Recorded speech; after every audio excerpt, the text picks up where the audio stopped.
Welcome to Reading is Best channel. This is me Raj Gargi. In this video, we will learn about how cognitive model and automatic thoughts, intermediate beliefs and core beliefs work together and see the broad picture. In our first video, we learned about cognitive model, which says people's emotions, behaviors and physiology are influenced by how they interpret and think about a situation.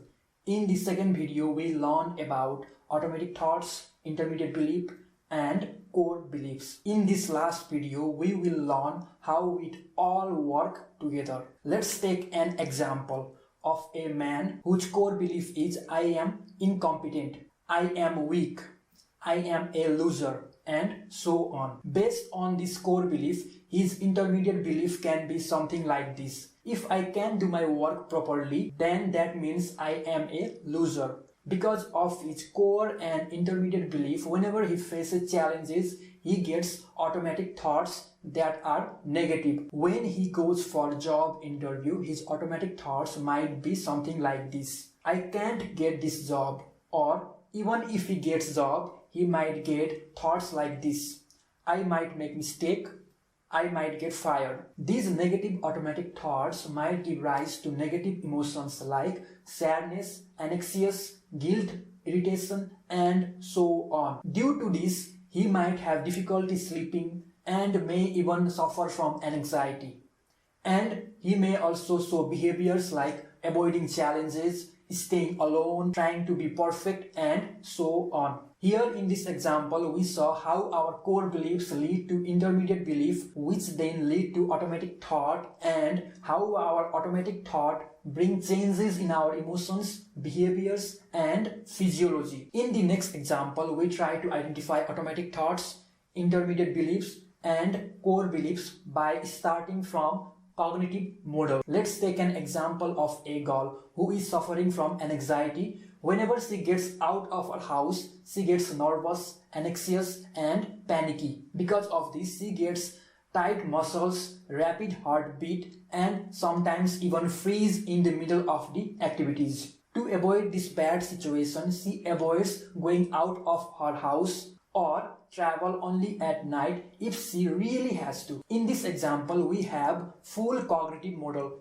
Here, getting nervous, anxious, and panicky is emotions, having tight muscles, rapid heartbeat, and freezing is physiological reactions. Similarly, not going out of the house and traveling only at night is behaviors. Only thing that has remained to be classified is automatic thought. For that, she can be her own therapist and ask herself what is going through my mind just now whenever she feels intense emotions like nervousness and anxiousness. Her automatic thought can be people are talking about me or people are laughing at my clothes. Now, using the downward arrow technique I taught in second video, she can identify her intermediate beliefs and core beliefs. Her intermediate belief can be something like this. If people are talking about me, then there is something wrong about me. And her core belief can be I am unattractive or I am different, something like this. Here in this example, we categorize emotions, physiological reactions, behaviors and automatic thoughts as per cognitive model and identified intermediate beliefs and core beliefs. Now let's take an example of a depressed boy who has recently got his exam result in which he failed to achieve his expected marks. He is feeling sad, depressed, guilty and irritated. He has difficulty in sleeping, lost his appetite and gets tired all the time. He has also withdrawn from his friends, wakes up late and doesn't have motivation to do anything. In this example also we have full cognitive model like feeling of sadness, depressed and guilty is emotions, difficulty in sleeping, loss of appetite and tiredness are physiological reactions, and waking up late, low motivation and isolation are the behaviors. Here he can identify his automatic thought by asking what is going through my mind just now whenever he feels intense emotions like sadness and depression. His automatic thoughts can be, I can't get to my dream university, I have no future, or I don't have any option.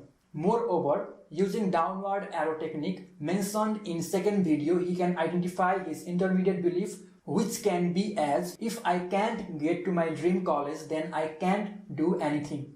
Or, if I don't have any future, then there is no point in living. And his core belief can be something like this. I am incompetent, I am worthless, or I don't deserve to live, and so on. Here in this example also we categorized emotions, physiological reactions, behaviors and automatic thoughts as per cognitive model and identified intermediate beliefs and core beliefs. Using these three examples, in this video we learned about how cognitive model and automatic thoughts, intermediate beliefs and core beliefs work together and saw the bigger picture.